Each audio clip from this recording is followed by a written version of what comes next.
Hello, c'est Chris pour améliorer ses photos. Aujourd'hui, on est avec Joëlle Verbrugge qui est juste derrière la caméra. Si tu la connais pas, c'est une avocate en France qui pratique le droit de la photo, à qui je vais poser plusieurs questions. Je sais que c'est des questions qui sont très posées sur la chaîne YouTube, comme par exemple, est-ce qu'on a le droit de prendre en photo des inconnus dans la rue? Et qu'est-ce que c'est le droit à l'image? Donc t'es prêt, c'est parti, let's go. Ryan Little.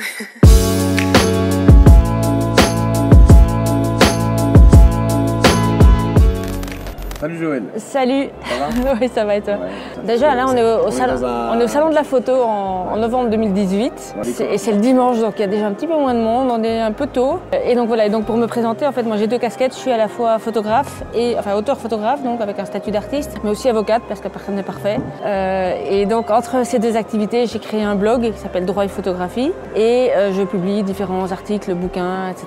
Et puis alors ici au salon de la photo, je suis là pour faire des conférences et expliquer un peu le droit aux gens de façon si possible ludique et concrète. Est-ce qu'on a le droit de prendre les gens en photo dans la rue?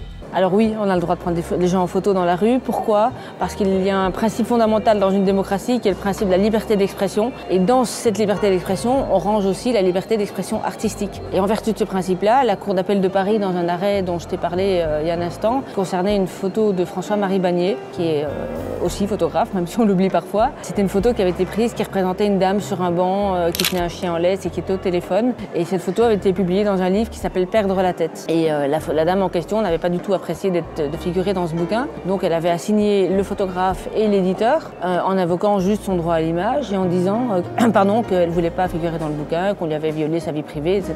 Et elle a perdu en première instance et en appel. Et en appel, la Cour d'appel de Paris, dans un arrêt de 2008, qui est pour l'instant vraiment la base de cette matière-là, a rappelé d'une part donc, ce principe de liberté d'expression et a précisé qu'on ne pouvait mettre de limite à cette liberté que dans deux cas. Soit si la photo était contraire à la dignité humaine, ce qui n'était pas du tout le cas, soit si la personne elle-même démontrait que la diffusion de la photo lui avait causé, je cite, des conséquences d'une particulière gravité. Donc c'est à la personne de démontrer ses conséquences. Et comme dans cette affaire-là, elle venait en disant juste je veux pas y être et payez-moi des dommages et intérêts, ben c'était pas suffisant, donc elle a été déboutée. Donc ce qu'on peut leur répondre à ce moment-là, c'est écoutez, je suis désolée, je vous ai pas mise dans une situation dénigrante ou dégradante, j'ai juste fait une photo de quelque chose, d'une scène qui se passe dans la rue. La jurisprudence me confirme que j'ai le droit de le faire et si vous le souhaitez, je vous transmettrai par mail les références précises. Et comme ça, peut-être que déjà en parlant calmement, en essayant de pas s'énerver, ça se passe très bien. Après, je fais pas beaucoup de photos de rue, donc je sais que je suis peut-être pas le meilleur exemple, voilà. Mais il y a aussi des photographes qui me disent que ça se passe très très bien en simplement dialoguant, quoi. Et après, si vraiment il faut effacer la photo, bah, tu l'effaces d'une seule de tes cartes et puis pas l'autre. Ou bien tu mets ta carte en poche et tu récupères la photo après. Et petite précision, les policiers, les forces de l'ordre n'ont pas le droit de te demander d'effacer une photo. Oui, mais c'est quand même un lieu public, parce que pour être un lieu public au sens du droit à l'image, je ne parle pas de droit public ou autre, au sens du droit à l'image, un lieu public, c'est un lieu dans lequel tout le monde peut rentrer, même s'il faut payer un droit d'entrée. Donc ici, tout le monde peut venir au salon de la photo, même s'il faut payer une entrée, ce que plus personne ne fait, parce qu'il y a des invitations partout. Un cinéma, c'est un lieu public, une piscine municipale, c'est un lieu public. Si par contre une société privatise la piscine pour un événement, là c'est un lieu privé. Le seul critère, c'est de démontrer si oui ou non il fallait montrer patte blanche et donner son identité à l'entrée, là c'est privé, sinon c'est public. Alors oui, je dirais que dans un cas comme ça, il y a une autre façon de procéder qui est peut-être plus sécurisante et moins risquée, c'est d'aller tout de suite vers les gens. Si tu prends l'habitude, bon d'abord tu fais ta photo, bien sûr, après tu vas vers les gens et tu leur dis voilà, je fais une série artistique dans la rue, je viens de prendre cette photo de vous, si vous l'aimez bien, je serais ravie de vous l'envoyer par mail. Et en faisant ça, déjà tu casses toute velléité et toute agressivité dès le départ parce que toi tu vas en offrant quelque chose, tu vas pas en disant tenez voilà une autorisation à signer parce que ça forcément c'est super agressif, voilà. Et tu dis voilà, moi je me propose de vous l'offrir gratuitement, évidemment, je vous l'envoie par mail parce que ça fait partie d'un travail artistique, je trouve que vous êtes super mignon dessus. Et là, tu vas voir tout de suite la réaction. Si tu tombes dessus, on dit ah, effacez ça, il y a quand même quelques probabilités qu'il n'ait pas trop à être ensemble à ce moment-là. Et puis surtout, si par contre ils te donnent leur mail et que la photo leur plaît, ça te permet d'avoir leurs coordonnées. Et éventuellement, si toi tu veux exploiter la photo autrement après, dans une expo ou quoi, pourquoi pas prendre alors la précaution de peut-être de leur offrir un tirage contre une autorisation d'exploiter de manière plus concrète. Maintenant, précise aussi que exploiter une photo dans une expo ne demande pas non plus d'autorisation. C'est la continuité de la liberté d'expression. Alors le droit à l'image, déjà, il est très souvent confondu avec le droit d'auteur. Parce que moi, je vois arriver des photographes qui me disent « Ouais, mais on m'a piqué une photo et j'ai invoqué mon droit à l'image et ils ne veulent pas l'enlever. » Non, si vous êtes l'auteur de la photo, c'est le droit d'auteur. Donc ça, je vais bien distinguer après. Alors le droit à l'image, en fait, c'est un droit personnel qui découle d'une construction jurisprudentielle depuis des années, enfin depuis des décennies, et qui est fondé sur un article du Code civil, qui est l'article 9, et qui dit juste « Tout individu a droit au respect de sa vie privée ». Et à partir de cette petite phrase, moi, je vous ai fait un bouquin de 640 pages. Ok. Parce que, enfin pas moi, hein, c'est les juges. Et les dissertations en philo, ça allait? Oui, ça allait, oui.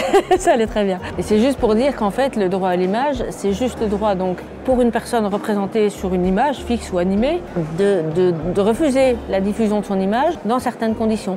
Comme par exemple, justement, si c'est contraire à la dignité humaine, là, il y a plein d'exemples dans mon bouquin. Si, justement, si ça lui cause des conséquences d'une particulière gravité et qu'elle le démontre aussi. Voilà.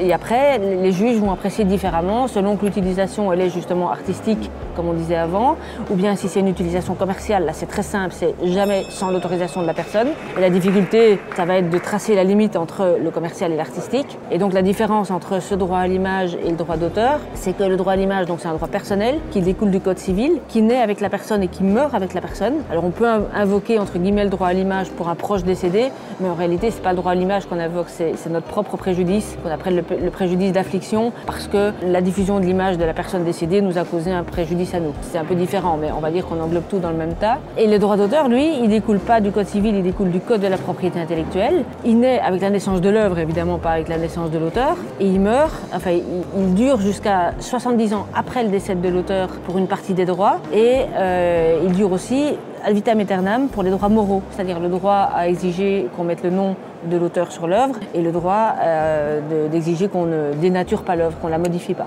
Donc c'est deux normes qui sont issues de codes différents, à qui on applique des règles totalement différentes aussi.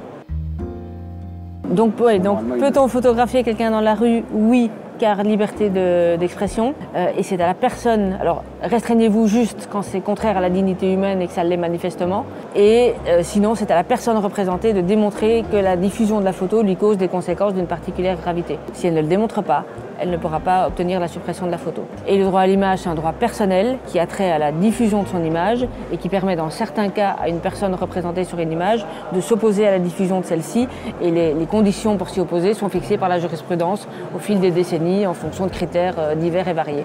Donc voilà, si jamais tu veux en savoir plus, Joëlle, elle a plusieurs bouquins que tu peux aller voir, et elle a aussi son site, c'est quoi? Droit et photographie. Droit et photographie.com. Voilà. De toute façon, je te mets le lien juste en dessous dans la description, tu pourras aller checker ça. Si la vidéo t'a plu, si ça répond à des questions que tu t'es déjà posées, tu peux nous laisser un petit pouce bleu. Tu peux aussi t'abonner en cliquant juste là, tu peux regarder ma dernière vidéo en cliquant là, et tu peux télécharger mon livre gratuitement, je te le mets ici. Si tu es débutant ou intermédiaire en photographie, je pense que ça va bien t'aider. Bref, c'était Chris et Joëlle juste derrière la caméra, et nous on te dit à bientôt. À bientôt.